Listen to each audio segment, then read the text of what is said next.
Hello friends. ఇది మన ఒడిస్సా జర్నీలో 4గో వీడియో. ఫైనల్‌గా మనం ఒడిస్సా చేరుకున్నాం. Welcome to Odisha. ఒడిస్సాలో మనం ముందుగా భువనేశ్వర్ చేరుకున్నాము. భువనేశ్వర్‌లోని ఒక ప్లేస్ విజిట్ చేసాం. అదేంటనేది మీకు ముందు ముందు తెలుస్తుంది.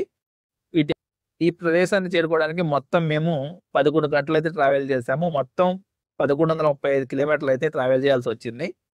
అదే మన ప్రీవియస్ వీడియోలో చెప్పుకున్నట్లు అన్నవరం టెంపుల్ నుంచి ఈ ప్రదేశానికి చేరుకోవడానికి మొత్తం మేము 10 గంటలు ట్రావెల్ చేయాల్సొచ్చింది. అన్నవరం టెంపుల్ నుంచి 540 కిలోమీటర్లయితే ట్రావెల్ చేశాము.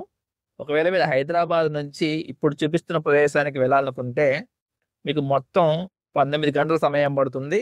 మొత్తం మీరు 1095 కిలోమీటర్లయితే ట్రావెల్ చేయాల్సి ఉంటుంది. ఇన్ని కిలోమీటర్లు ట్రావెల్ చేసి మేము భువనేశ్వర్ చేరుకున్నాము. భువనేశ్వర్‌లో మొదటగా మేము చూసింది అంటే ఒడిస్సాలో ఇది ఫస్ట్ వీడియో అని చెప్పొచ్చు. మేము ఫస్ట్ విజిట్ చేసింది లింగరాజ్